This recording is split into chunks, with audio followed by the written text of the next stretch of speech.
नमस्कार, vision IAS के news today के इस अंक में आप सभी का स्वागत है। इस अंक में हम आपके लिए लेकर आए हैं यूपीएससी परीक्षा की दृष्टि से महत्वपूर्ण कुछ अहम खबरें। इस अंक के साथ मैं हूँ दिव्या सिंह।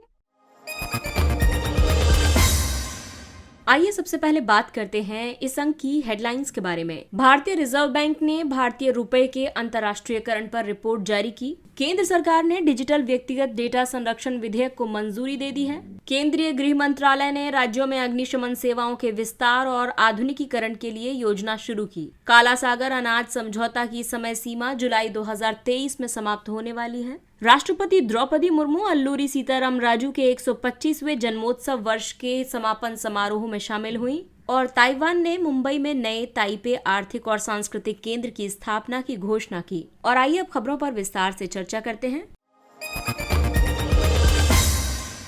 इस अंक की सबसे पहली खबर पेपर 3 के टॉपिक अर्थव्यवस्था से जुड़ी हुई है। भारतीय रिजर्व बैंक के अंतर विभागीय समूह ने भारतीय रुपए के अंतर्राष्ट्रीयकरण पर रिपोर्ट जारी की है। मुद्रा का अंतर्राष्ट्रीयकरण मतलब कि किसी देश की राष्ट्रीय मुद्रा के बुनियादी कार्यों के अंतर्राष्ट्रीय स्तर पर विस्तार से है। मुद्रा के इन बुनियादी कार्यों में यूनिट ऑफ अकाउंट, विनिमय के माध्यम और स्टोर ऑफ वैल्यू के रूप में कार्य करना शामिल है। मुद्रा के यूनिट ऑफ अकाउंट के रूप में कार्य करने का मतलब ये हुआ कि अलग अलग वस्तुओं और सेवाओं को सार्थक और मापने योग्य मूल्य प्रदान करना। इसके अलावा स्टोर ऑफ वैल्यू का मतलब है मुद्रा के मूल्य में गिरावट के बिना इसे भविष्य के लिए बचाया जा सकता है, पुनर्प्राप्त किया जा सकता है तथा विनियमित किया जा सकता है। मुद्रा के अंतर्राष्ट्रीयकरण का महत्व इसलिए भी है क्योंकि मुद्रा के अंतर्राष्ट्रीयकरण से देश के निर्यातकों और आयातकों को विनिमय दर जोखिम को सीमित करने में मदद मिलती है। ये अंतर्राष्ट्रीय वित्तीय बाजारों तक पहुंच बढ़ाता है। सरकार अपने आधिकारिक विदेशी मुद्रा भंडार को कम किए बिना अपने चालू खाता घाटे के एक हिस्से को वित्त पोषित कर सकती है। हालांकि मुद्रा के अंतर्राष्ट्रीयकरण से जोखिम भी रहता है। इससे मुद्रा की विनिमय दर में अस्थिरता बढ़ने की आशंका रहती है। इसके अलावा ट्रिफिन दुविधा की वजह से मौद्रिक नीति पर प्रभाव पड़ सकता है। ट्रिफिन दुविधा मौद्रिक नीति में हितों के टकराव से संबंधित है। ये टकराव वैश्विक आरक्षित मुद्रा के रूप में कार्य करने वाली मुद्राओं के लिए अल्पकालिक घरेलू लाभ और दीर्घकालिक वैश्विक लाभ के बीच उत्पन्न होता है। ये किसी बाह्य आघात को बढ़ा सकता है। इस संबंध में अंतर विभागीय समूह ने कई सिफारिशें की हैं। जैसे कि अल्पकालिक उपायों में ये कहा गया है कि द्विपक्षीय और बहुपक्षीय व्यापार समझौते में भारतीय रुपए में निपटान के लिए मानकीकृत दृष्टिकोण अपनाया जाना चाहिए। इसके अलावा अनिवासी भारतीयों को आईएनआर खाता खोलने के लिए प्रोत्साहित किया जाना चाहिए और वित्तीय बाजारों को मजबूत किया जाना चाहिए। वहीं मध्यम अवधि के उपायों के लिए अंतर विभागीय समूह ने ये सिफारिश की है कि मसाला बॉन्ड फ्रेमवर्क का उदारीकरण किया जाना चाहिए। करारोपण से संबंधित मुद्दों का समाधान किया जाना चाहिए। आरटीजीएस का अंतर्राष्ट्रीय स्तर पर उपयोग किया जाना चाहिए। आईएनआर को कंटिन्यूअस लिंक्ड सेटलमेंट प्रणाली में शामिल करना चाहिए। भारत के बाहर भी आईएनआर में बैंकिंग सेवाओं के संचालन की अनुमति देनी चाहिए। वहीं दीर्घकालिक उपायों में ये बताया गया है कि अंतर्राष्ट्रीय मुद्रा कोष की विशेष आहरण अधिकार बास्केट में आईएनआर को शामिल करने के लिए प्रयास करने चाहिए, जिससे आईएनआर को व्हीकल करेंसी बनाया जा सके। व्हीकल करेंसी ऐसी मुद्रा है जिसका व्यापारियों और बैंकरों द्वारा अंतर्राष्ट्रीय व्यापार लेन देन में बड़े पैमाने पर उपयोग किया जाता है। वहीं भारतीय रुपए के अंतर्राष्ट्रीयकरण के लिए भी कई उपाय किए गए हैं। इसके लिए भारतीय कॉर्पोरेट को विदेशों में रुपए मूल्य वर्ग के बॉन्ड जारी करने की अनुमति दी गई है। करेंसी स्वैप से संबंधित समझौते किए जा रहे हैं। उदाहरण के लिए जापान के साथ ऐसा समझौता किया गया। इसके अलावा रुपए डेरिवेटिव्स को आईएफएससी में कारोबार करने की अनुमति दी गई है। भारतीय रुपए में आयात या निर्यात की इनवॉइसिंग, भुगतान और निपटान के लिए अतिरिक्त व्यवस्था की जा रही है और एशियन क्लियरिंग यूनियन तंत्र में आईएनआर को शामिल करने के प्रयास किए जा रहे हैं।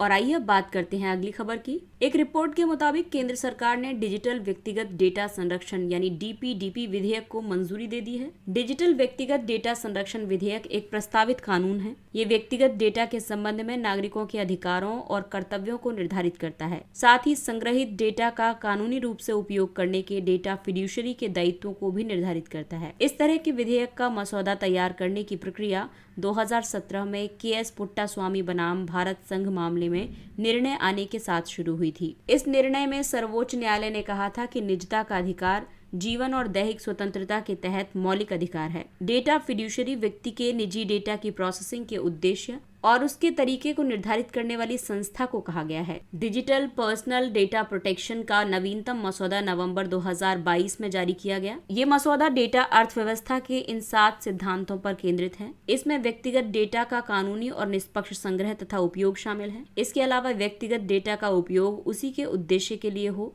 जिसके लिए उसे एकत्र किया गया है। तीसरा सिद्धांत है डेटा न्यूनीकरण का, यानी कि केवल उतने ही डेटा का संग्रह किया जाए जो किसी विशेष उद्देश्य को पूरा करने के लिए जरूरी है। व्यक्तिगत डेटा की सटीकता के लिए अनिवार्य अवधि तक ही डेटा को स्टोर रखने की अनुमति है। इसके अलावा डेटा का अनधिकृत संग्रह या फिर प्रसंस्करण न हो, ये सुनिश्चित करने के लिए उचित सुरक्षा उपाय किए जाने चाहिए। साथ ही डेटा प्रोसेसिंग के उद्देश्य और साधनों को तय करने वाले व्यक्ति की जवाबदेही सुनिश्चित होनी चाहिए। डेटा के संरक्षण पर कानून की जरूरत इसलिए भी है क्योंकि साइबर हमलों और संवेदनशील डेटा के लीक होने की घटनाओं में वृद्धि हो रही है। सार्वजनिक रूप से उपलब्ध व्यक्तिगत डेटा को विनियमित करने की जरूरत है क्योंकि सूचनाएं बड़े पैमाने पर राष्ट्रीय सीमाओं के बाहर जा रही हैं और इसीलिए जरूरी है कि भारत में डेटा के संरक्षण के लिए कानून होना चाहिए। केंद्रीय गृह मंत्रालय ने राज्यों में अग्निशमन सेवाओं के विस्तार और आधुनिकीकरण के लिए योजना शुरू की। इस योजना को राष्ट्रीय आपदा प्रतिक्रिया कोष के तहत तैयारी और क्षमता निर्माण के लिए वित्त पोषण विंडो के लिए निर्धारित आवंटन से शुरू किया गया। एनडीआरएफ आपदा प्रबंधन अधिनियम 2005 के तहत गठित एक कोष है। हाल के वर्षों में आपदा प्रबंधन के प्रति भारत के दृष्टिकोण में परिवर्तन आया है। पहले आपदा प्रबंधन आपदा के बाद राहत अभियान और कार्रवाई पर केंद्रित था, लेकिन अब आपदा जोखिम न्यूनीकरण पर केंद्रित हो गया है। अब प्रारंभिक चेतावनी प्रणाली, रोकथाम, शमन और जमीनी स्तर पर तैयारी पर ध्यान केंद्रित किया जा रहा है। ये योजना 15वें वित्त आयोग की सिफारिशों पर आधारित है। आयोग ने एनडीआरएफ और राज्य आपदा प्रतिक्रिया कोष प्रत्येक में से 12.5% राशि तैयारी और क्षमता निर्माण के लिए वित्त पोषण विंडो के लिए आवंटित करने की सिफारिश की है। इस योजना की विशेषताओं में ये कहा गया है कि इसका उद्देश्य राज्यों में अग्निशमन सेवाओं का विस्तार और आधुनिकीकरण करना है। एनडीआरएफ के कुल कोष में से 5,000 करोड़ रुपए की राशि अग्निशमन सेवाओं के विस्तार और आधुनिकीकरण को प्राथमिकता देने के लिए निर्धारित की गई है। राज्यों को उनके कानूनी और बुनियादी ढांचे में सुधारों की आवश्यकता के आधार पर प्रोत्साहन के रूप में 500 करोड़ रुपए की राशि का प्रावधान किया गया है। इस योजना के अंतर्गत आवंटित निधियों का लाभ उठाने के लिए संबंधित राज्य सरकारों को कुल परियोजना लागत का 25% अपने बजटीय संसाधनों से उपलब्ध कराना होगा। पूर्वोत्तर और हिमालयी राज्यों को अपने बजटीय संसाधनों में से 10% की राशि का योगदान करना होगा। काला सागर अनाज समझौता की समय सीमा जुलाई 2023 में समाप्त होने वाली है। काला सागर अनाज समझौता काला सागर पर स्थित यूक्रेन के 3 प्रमुख बंदरगाहों से यूक्रेनी निर्यात के लिए एक सुरक्षित समुद्री मानवीय गलियारे का प्रावधान करता है। यूक्रेन से किए जाने वाले निर्यात में विशेष रूप से खाद्यान्न और उर्वरक, जिसमें अमोनिया भी शामिल है। ये बंदरगाह हैं चोर्नोमोर्स्क, ओडेसा और यजनी या फिर जिसे पेवडेनी भी कहा जाता है। ये समझौता जुलाई 2022 में संयुक्त राष्ट्र और तुर्की की मध्यस्थता में रूस और यूक्रेन के बीच हुआ था। इस समझौते की समय सीमा को आगे बढ़ाने का भी विकल्प रखा गया है। इस समझौते को 3 बार बढ़ाया जा चुका है। आखिरी बार इसे जुलाई 2023 तक के लिए बढ़ाया गया था। काला सागर अनाज समझौते का महत्व इसलिए है क्योंकि ये वैश्विक खाद्य असुरक्षा को कम करता है। यूक्रेन विश्व स्तर पर गेहूं, मक्का, रेपसीड, सूरजमुखी के बीज और सूरजमुखी तेल के सबसे बड़े निर्यातकों में से एक है। वहीं खाद्य मुद्रास्फीति की दृष्टि से भी ये समझौता महत्वपूर्ण है। ये रूस द्वारा किए जाने वाले उर्वरकों के निर्यात को आसान बनाता है, जो कि भविष्य में फसलों की उच्च पैदावार सुनिश्चित करने और खाद्य कीमतों में कमी लाने के लिए जरूरी है। यह आपूर्ति श्रृंखला में उत्पन्न हुए व्यवधान के कारण बढ़ती खाद्य कीमतों से निपटने में भी मदद करता है। हालांकि इस समझौते से जुड़े हुए कई मुद्दे हैं, जैसे कि संयुक्त राष्ट्र के आंकड़ों के मुताबिक काला सागर समझौते के तहत केवल 3% निर्यात ही कम आय वाले देशों को किया गया है, जबकि उच्च आय वाले देशों को निर्यात का लगभग 44% प्राप्त हुआ है। अपने स्वयं के निर्यात के समक्ष मौजूद चुनौतियों के कारण रूस की पश्चिमी देशों से शिकायतें हैं। और आइए बात करते हैं अगली खबर की। राष्ट्रपति द्रौपदी मुर्मू अल्लूरी सीताराम राजू के 125वें जन्मोत्सव के समापन समारोह में शामिल हुई। अल्लूरी सीताराम राजू का जन्म 4 जुलाई 1897 को मद्रास प्रेसिडेंसी के पश्चिमी गोदावरी जिले के मुगल्लू गांव में हुआ था। उन्हें मन्यम विरुडू के रूप में भी जाना जाता है। इसका शाब्दिक अर्थ होता है जंगलों का नायक। आरंभ में गांधी जी के असहयोग आंदोलन के प्रभाव में उन्होंने आदिवासियों को स्थानीय पंचायत अदालतों में न्याय पाने और औपनिवेशिक अदालतों का बहिष्कार करने के लिए प्रेरित किया था। अगस्त 1922 में उन्होंने अंग्रेजों के खिलाफ आंध्र प्रदेश के पूर्वी घाट में रंपा विद्रोह या मन्यम विद्रोह शुरू किया था। ये 1922 से 1924 तक चला। दरअसल इस विद्रोह का कारण ये था कि मुत्तदार इस क्षेत्र के वास्तविक शासक थे। उन्हें जबरदस्ती औपनिवेशिक ढांचे के अधीन लाकर उनकी सामाजिक आर्थिक स्थिति को चुनौती दी गई। नए औपनिवेशिक शासन के तहत पोडू खेती, जिसे कि स्थानांतरित खेती भी कहा जा सकता है, इसको अवैध घोषित कर दिया गया। औपनिवेशिक शासन के दौरान स्थानीय लोगों के लघु वनोपज एकत्र करने के अधिकारों को भी छीन लिया गया। इन आदिवासियों को जंगल से बेदखल करने के लिए अंग्रेजों ने मद्रास वन अधिनियम 1882 को लागू किया था और इससे आदिवासियों के स्वतंत्र आवाजाही पर प्रतिबंध लग गया था। आदिवासियों को जबरन वेट्टी यानी कि अवैतनिक श्रम में लगाया जाता था और इस तरह के अंग्रेजों के आदिवासियों पर किए जा रहे अत्याचार को रोकने के लिए अल्लूरी ने आत्मसमर्पण कर दिया था और 1924 में उन्हें फांसी दे दी गई थी। ताइवान ने मुंबई में नए ताइपे आर्थिक और सांस्कृतिक केंद्र की स्थापना की घोषणा की है। टेक यानी कि ताइपे आर्थिक और सांस्कृतिक केंद्र ये ताइवान और भारत के बीच पारस्परिक रूप से लाभप्रद व्यापार और निवेश के अवसरों का विस्तार करने में मदद करेगा। भारत की एक चीन नीति के कारण भारत और ताइवान के बीच औपचारिक राजनयिक संबंध कायम नहीं हुए हैं। दूतावास की अनुपस्थिति में टेक भारत में ताइवान के हितों के प्रतिनिधि के रूप में कार्य करेगा। टेक की स्थापना ताइवान की चाइना +1 रणनीति का हिस्सा है। इसका उद्देश्य व्यवसायों को चीन में अपनी उपस्थिति को बनाए रखते हुए चीन के बाहर भी अपने परिचालन का विस्तार करने के लिए प्रोत्साहित करना है। भारत और ताइवान के संबंधों की अगर हम बात करें तो दोनों देशों के बीच द्विपक्षीय व्यापार 2001 के $1.19 बिलियन से लगभग 6 गुना बढ़कर 2021 में लगभग $7.7 बिलियन हो गया था। ताइवान अपनी नई साउथ बाउंड नीति के तहत ताइवान और भारत के बीच विज्ञान एवं प्रौद्योगिकी, शिक्षा, संस्कृति और लोगों के बीच संबंधों में विनिमय और सहयोग को बढ़ावा देगा। भारत के लिए ताइवान का महत्व इसलिए भी है क्योंकि ताइवान लगभग सभी इलेक्ट्रॉनिक उपकरणों के लिए आवश्यक विश्व का करीब 70% सेमीकंडक्टर और 90% से ज्यादा सबसे एडवांस चिप का उत्पादन करता है। ताइवान जलडमरू मध्य में शांति और यथास्थिति बनाए रखने में भारत के व्यापक हित हैं। ताइवान जलडमरू मध्य भारत के व्यापार के लिए एक प्रमुख बिंदु है। ताइवान भारत के औद्योगिक उन्नयन और हाईटेक विकास में महत्वपूर्ण भूमिका निभा सकता है। ताइवान चीन को आर्थिक और तकनीकी रूप से संतुलित करने में महत्वपूर्ण भूमिका निभाता है। और आइए बात करते हैं कुछ अन्य महत्वपूर्ण सुर्खियों की। अंतर्राष्ट्रीय न्यायालय। हाल ही में यूनाइटेड किंगडम, कनाडा, स्वीडन और यूक्रेन ने संयुक्त राष्ट्र की इस शीर्ष अदालत में ईरान के खिलाफ एक याचिका दायर की है। इन देशों ने 2020 में एक यूक्रेनी यात्री जेट को गिराए जाने के मामले में ये याचिका दायर की है।